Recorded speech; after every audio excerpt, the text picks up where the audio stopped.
Olá, meus amores do sétimo ano. Espero que esteja tudo bem com vocês. Eu continuo com muita saudade de todos. Hoje nós vamos analisar o gênero textual romance. O que é um romance? Eu acredito que vocês liguem essa palavra ao que é romântico. Principalmente porque quando vocês vão escolher um filme, por exemplo, vocês têm lá entre as opções um filme de comédia, de terror, de aventura, um drama e um romance. Aí sim, a palavra romance está ligada ao que é romântico, a uma história de amor. Mas como gênero textual, não é bem isso. Vocês leram O Trapiche, que é apenas parte da obra Capitães da Areia, de Jorge Amado. E como vocês viram, as personagens principais dessa história são crianças e adolescentes que vivem em uma situação de vulnerabilidade social. Elas vivem na rua. E o que essa obra vai contar não tem nada de romântico. Então agora nós vamos analisar o que é o gênero textual romance, e ele estando ligado ao tipo textual narrativo, ele está ali como o conto, a fábula, a novela. Nós vamos verificar também o que diferencia o romance desses outros gêneros textuais. Vamos lá?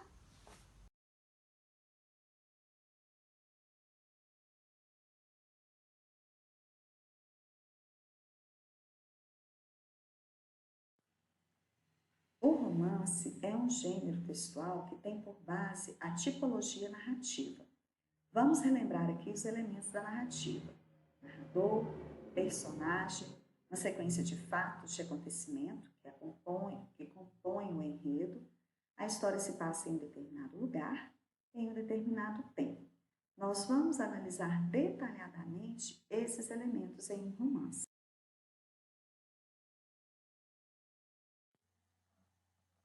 A narrativa é um tipo textual que dá origem a alguns gêneros, como a fábula, o conto, a novela, o romance. Esses são gêneros ligados à literatura. A fábula é um texto que vocês já conhecem bastante, tem como personagens seres inanimados e uma moral. Normalmente vem criticar um comportamento do ser humano.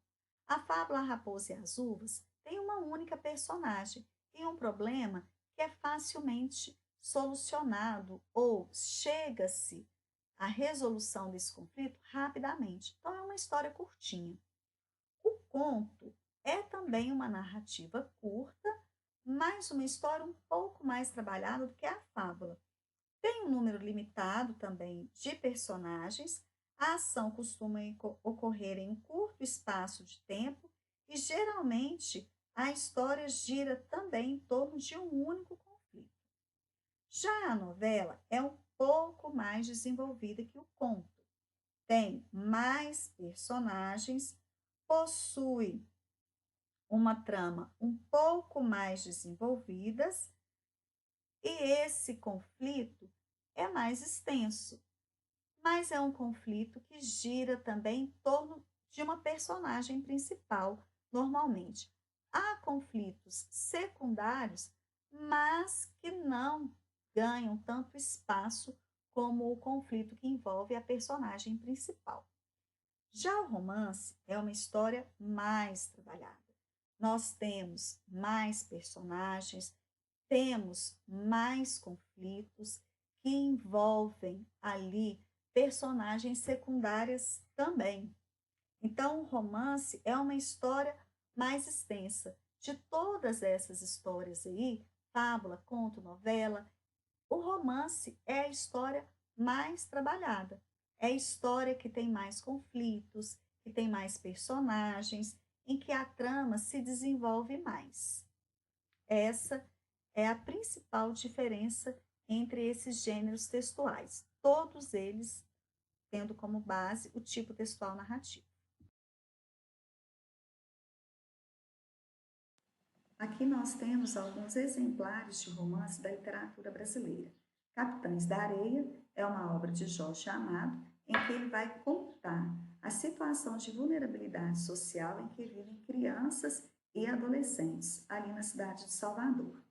Memórias Póstumas de Brás Cubas é uma obra de Machado de Assis, em que ele cria um autor defunto, é isso mesmo. Depois de morto, Brás Cubas vai contar como foi a sua história. Vidas Secas é uma obra de Graciliano Ramos. Nessa história, ele narra a saga de uma família de retirantes que vive tentando fugir da fome e da seca.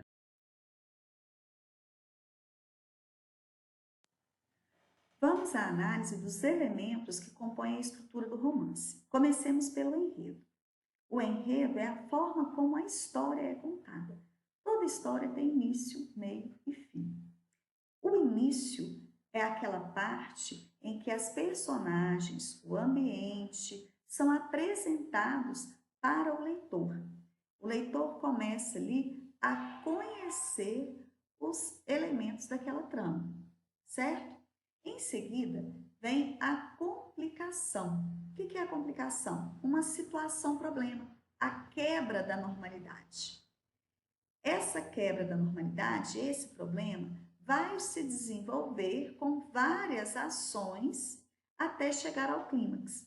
Em um romance, que é uma história que envolve muitas ações, muitas personagens, nós podemos ter mais de uma complicação e, claro, vamos chegar ao clímax várias vezes. O clímax é aquele ponto de maior tensão na narrativa. Sabe aquele momento em que a gente está diante da resolução do problema, mas a gente não sabe o que vai acontecer, e a gente fica tenso, a gente fica angustiado, assim como a personagem que está vivendo aquela situação? Então, esse é o ponto mais tenso. Já é o momento que caminha para o seu desfecho. A gente sabe que a partir dali haverá uma resolução para o problema que aconteceu anteriormente. E aí nós já caminhamos para o final daquela situação, que é o desfecho.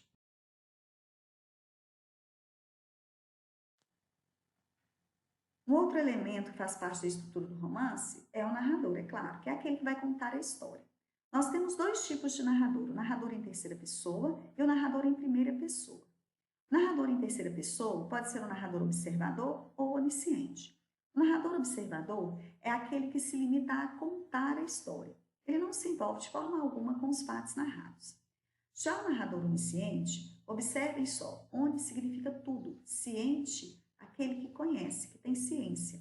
Então, o narrador onisciente, ele conhece tudo, ele conhece a fundo as personagens. Ele sabe os seus sentimentos, seus medos, suas angústias, seus sonhos. É o caso do narrador na história Capitães da Areia.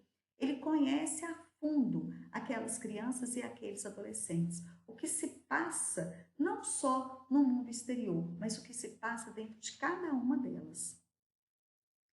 Um narrador personagem, que é o narrador em primeira pessoa, pode ser testemunha ou pode ser protagonista. O narrador testemunha é aquele que está próximo ao personagem principal. Então, ele conhece o que acontece, tudo que envolve a personagem principal. E participa também da história, mas é uma personagem secundária. Já o narrador protagonista é a personagem principal. É aquela personagem que está ali como centro da narrativa, como centro do romance e vai contar essa história que se passa com ela. Por isso, narrador, personagem, protagonista.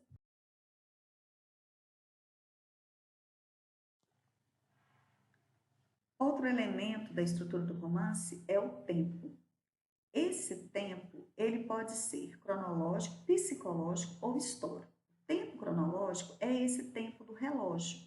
Então, é o passar do tempo na ordem que as coisas acontecem.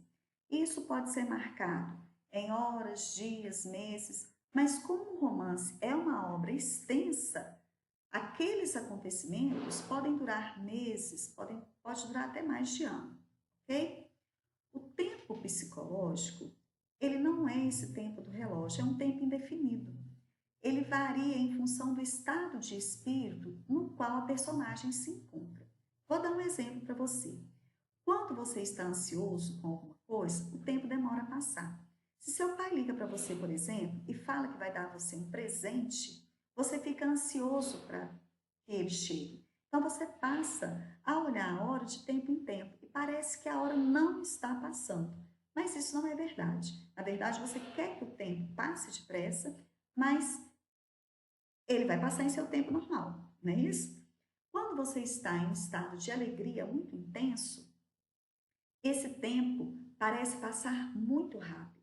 Se sua mãe deixa você ir em uma festa às 8 e fala que vai buscar 10h30, se essa festa está maravilhosa, você está se divertindo muito, o tempo parece voar. Não é isso que a gente fala?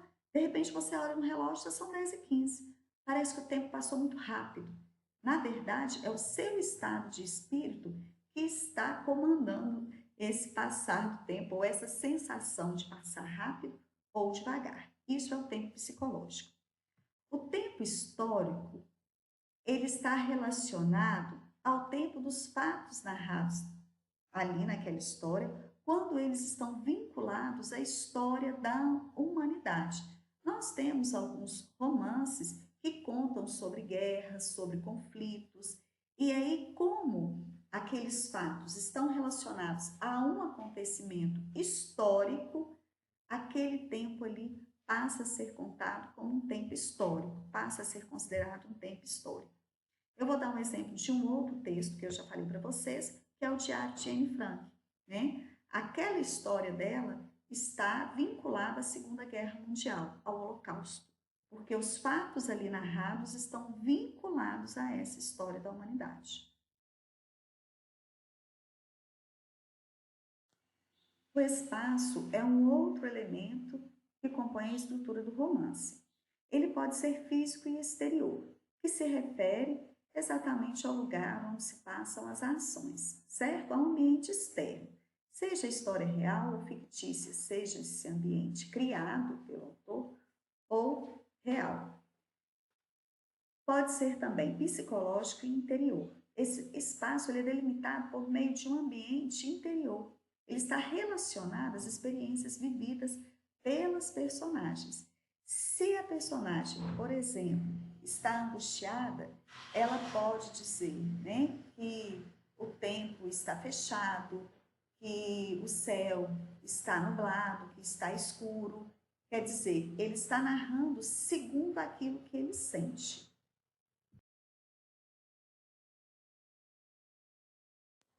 Personagem é um elemento essencial em um texto narrativo, principalmente em um romance. Essa personagem ela pode ser protagonista, quer dizer, aquela que ocupa um papel central naquela história que está sendo contada. Os acontecimentos principais do romance vão acontecer em volta dessa personagem. No caso de Capitães de Areia, todas as crianças e adolescentes daquele grupo são protagonistas. Não há uma personagem ali mais importante que a outra. Todas elas têm igual importância, porque a história é sobre aquele grupo, é sobre aquele bando. Antagonista é a personagem que se opõe ao protagonista. É aquela personagem que vai criar situações, problemas para o protagonista. Personagem secundária, ela participa da história e contribui para o desenrolar dos fatos, mas ela possui menos expressividade.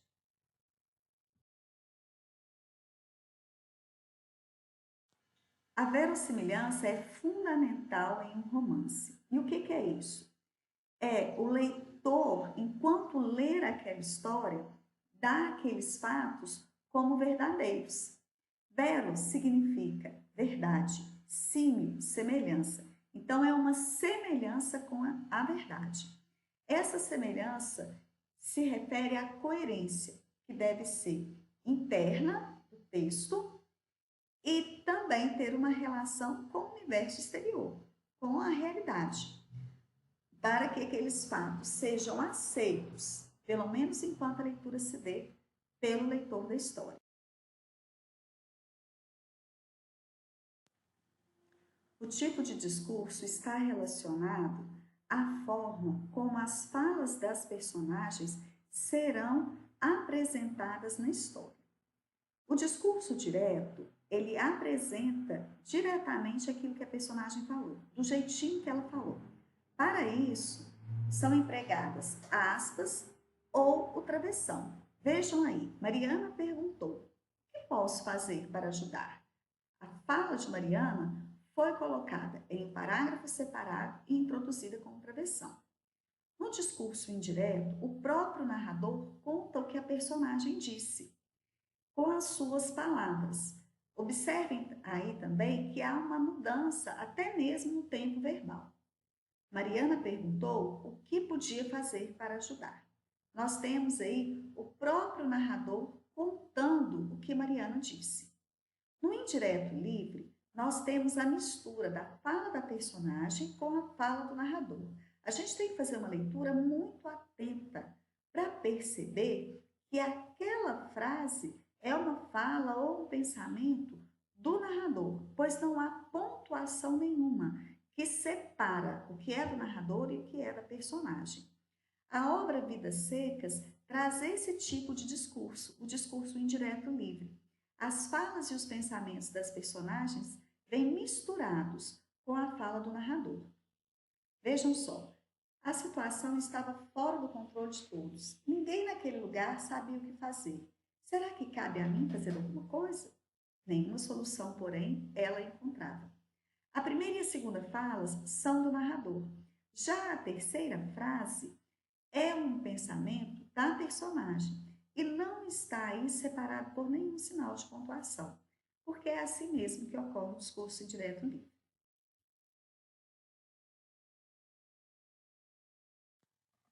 Por fim, a variação linguística é empregada em um romance.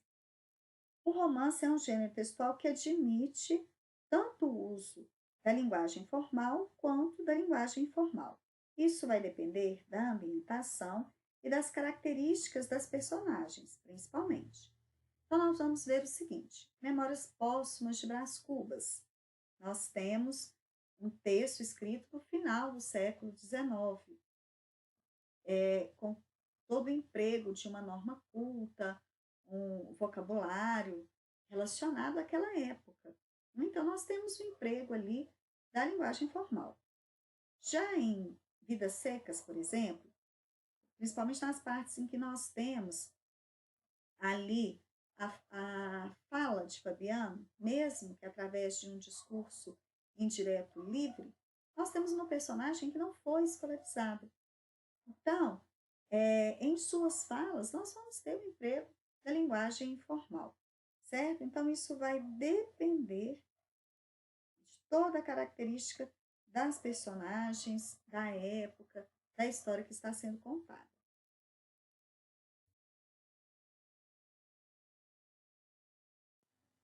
Então, meus amores, eu espero principalmente que vocês tenham aprendido a diferença entre o romance e outras histórias que têm por base a narrativa. Saibam também que nós temos grandes obras literárias, principalmente da literatura brasileira, de autores renomados, clássicos da nossa literatura. Eu espero que a partir de então os romances estejam aí entre as escolhas literárias de vocês. Boas leituras!